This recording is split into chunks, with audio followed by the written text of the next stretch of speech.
When did you set that goal for yourself that I'm going to do something nobody else has ever done? I mean, probably 11, 12. I mean, it was early. But I mean, I think like for me as a kid, like I just wasn't afraid to dream as big as I possibly could.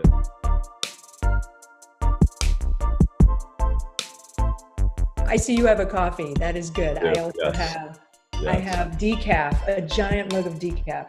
How are you doing today? I would say better today than I have been. I think one of the scariest parts of and times through my life has probably really been over the last 6 months, kind of all this unknown. Now, with the heavy toll this crisis is taking, affecting the mental health of Americans. The pandemic, it's been hard for everyone, but you wrote about how difficult it's been for you. I mean, I felt like I've almost been like in the corner just hiding for a few days just because it's been difficult, scary, but real. And I think the biggest difference for me is being able to understand that it's okay to talk about them. I think for so long I would stuff them down and really compartmentalize things and Stuff the emotions. Yeah. Like I did that for almost 20 years. I'd say I could have won probably another gold medal at compartmentalizing, and that's not a good thing.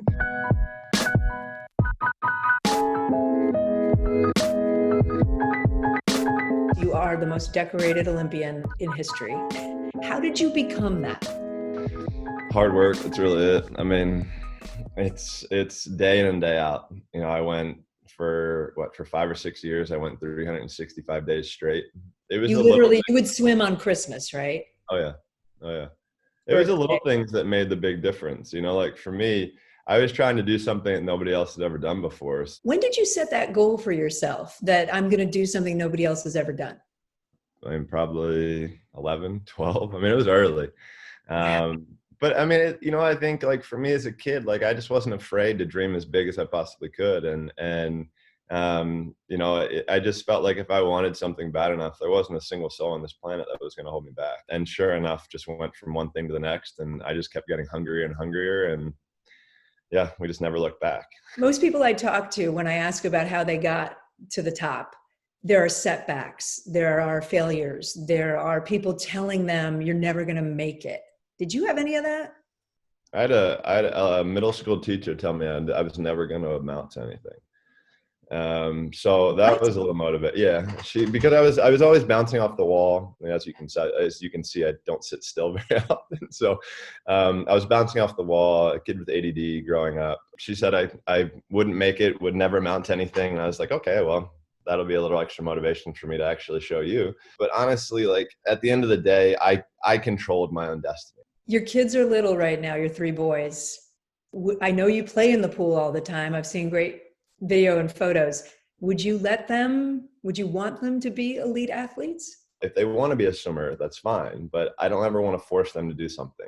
I was very fortunate as a kid growing up to find swimming and find a sport that I loved. And that allowed me to take this passion to where I did. And I just hope that they're able to find that, whatever that is.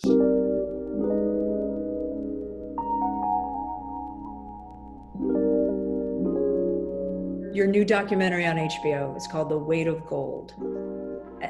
The weight of how hard it is to be an Olympic athlete. Michael Phelps is one of the fastest swimmers in the world. None of us had normal childhoods. Tell me why you call it that. You put your whole life and soul into getting ready for that maybe 30 seconds, 40 seconds, and then what? It's like you're looking over a cliff and you almost fall off of that cliff after the Olympics. Like that's how it's felt for me. I had to stand up and talk about this stuff because I saw so many other athletes that were going through similar things. And when watching the documentary, it's wild to see how similar our stories are. Like every single one of them. I know. Like that's mind blowing. After my second DUI, I spent a few days, just not wanting to be alive in my room. And during those times, that time, I kind of realized there was something else that I could do. I could try to ask for help. And honestly, doing that and seeing a therapist and talking to a therapist saved my life. So that's the reason why I'm here today. And that is such a powerful message, that just that act of reaching out can change everything. And can I do a quick lightning round, like just fast questions? What's your guilty pleasure? Frozen Reese's. Those are my Oh, absolute favorite. But the holiday edition, because the peanut butter to chocolate ratio is better. okay. You do breakfast a lot, right, for the boys? Everything, yeah. So like this morning we'll probably have eggs. It's either eggs, oatmeal, or cereal, fruit or yogurt. It's one of those things. And honestly, it's like the coolest thing for me is watching Booms and Becks come in and get what they want out of the fridge. So if they want blueberries or blackberries or raspberries, they just go in and grab them. And it's just, as a dad, it's so cool watching them just grow up, because it happens so fast. And that's the one thing that somebody told me to never blink an eye, and I don't know where the time has gone. Trust me. But I'm trying to enjoy every minute as I can, and it's awesome. And that is the one benefit of this shutdown, right? Is that people like you and me who traveled all the time, you don't have to. We get to see every moment, and yeah, I'll say it's been challenging at times, but it's also been some of the most incredible moments that I've seen. Worst goggle malfunction you've ever had? 2008, 200 butterfly filled up with, I guess, the first 25 meters into the race. Swam the last one. Full of water? Yeah, I swam the last 175 blind, counting strokes and lunging for the wall, hoping it was there when I reached. Well, where did you finish? I won, broke the world record, won the gold medal. I imagine the water is a peaceful place for you. Therapeutic, yeah, for sure. It's funny because after 2012, I basically like Heisman the water, because I didn't want anywhere close. I didn't want to be anywhere close to it. I didn't want the smell. I didn't want the feel. And now it is the only place where I can go, where I can be in my own head and just release. I can jump in for 500, I can jump in for 5,000 and get the same thing.